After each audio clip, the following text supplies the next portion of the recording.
Nya, cek uing naon. Ini saya ngasih uang 15.000 pada ibunya, dimasakin di rumah, ini hasilnya. Nya, cek uing naon. Kamari, uing mah ti kamari oge geus satuju. Yen program MBG leuwih hade dibagikeun duitna ka indung-indungna. Sabab eta bakal ngagerakeun sektor ekonomi real anu tataran handapnya. Ari kiwari mah sistem kawas kiwari henteu nguntungkeun sama sekali ka rakyat bangsa kuring mah nya kaum jemrit. Eueuh, nu aya mah kalah ngaripuhkeun.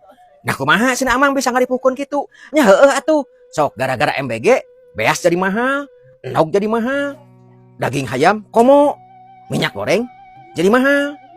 Daging anu tadina 36.000 sakilo kiwari geus 40.000 nya. Malahan mah jadi 42 cenah. Minyak goreng anu tadina ukur 16.000 17.000 kiwari mah geus 18.000, malahan geus nepi ka 20.000 caleterna teh. Nog anu kamari 26.000 kiwari mah geus 30.000, malah geus nepi kana 32.000 cenah kitu. Nah bisa kitu Mang Haji. Nya heueuh dari pasaran eueuh diserta ku si eta atuh kudu loba duit anu boroga dapur MBG. Akibat kelangkaan di pasaran, pada akhirnya mah harga jadi naik. Da eta mah hukum ekonomi atuh kawas kitu. Permintaan tinggi, stok tidak ada, harga mah pasti naik.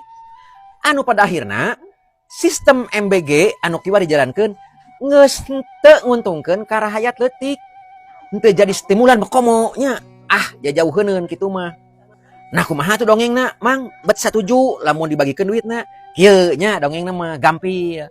Lamun duitna dibagikeun, eta duit bakal dibalanjakeun teh di warung Bi Icih, Bi Isah, Bi Memeh, Cirohmi nya. Anu pada akhirna bakal jaralan tah meuli nog 2-3 siki mah ka Cirohmi. Meuli minyak kalapa saparapat mah atuh ka Bi Icih. Meuli tahu atuh meureuneuan ka Bi Isah. Anu pada akhirna aya putaran ekonomi di lembur. Tah eta nya anu jadi stimulan numbuhkeun ekonomi kerakyatan teh nu kitu. Anu pada akhirna distribusi barang bahan pokok henteu tersentralisasi, tetep bakal nyebar kabaragean kabeh batina kitu nya. Heuh ari korupsi bakal eueuh mah moal reureuh korupsi mah da eta mah geus sifatna urang nu kararitu. Jalma-jalma kiwari teh geus sifatna sarakana kawas kitu. Jadi moal reureuh korupsina mah ngan minimal korupsina moal ku si eta wae. Jadi nu untung teh nya ku program ini mah si eta deui, si eta deui, si eta deui. Da cenah ceuk beja lamun hayang boga dapur MBG teh minimal kudu boga modal 2 miliar. Di lembur kuring eueuh sahulu oge nu bogaeun 2 miliar. Anger we si eta deui. Malah cek beja selenting bawaning angin anu boga dapur MBG teh nya para anggota dewan. Tetapi jalma-jalma anu deukeut jeung kakawasaan tah kawas kitu. Jadi geus lah ayeuna mah nya nu geus mah geus nya tah keur kahareup dievaluasi lah nya. Duitnya berapa? Kasih ke emaknya. Emaknya masak sesuai yang anaknya suka. Sudah.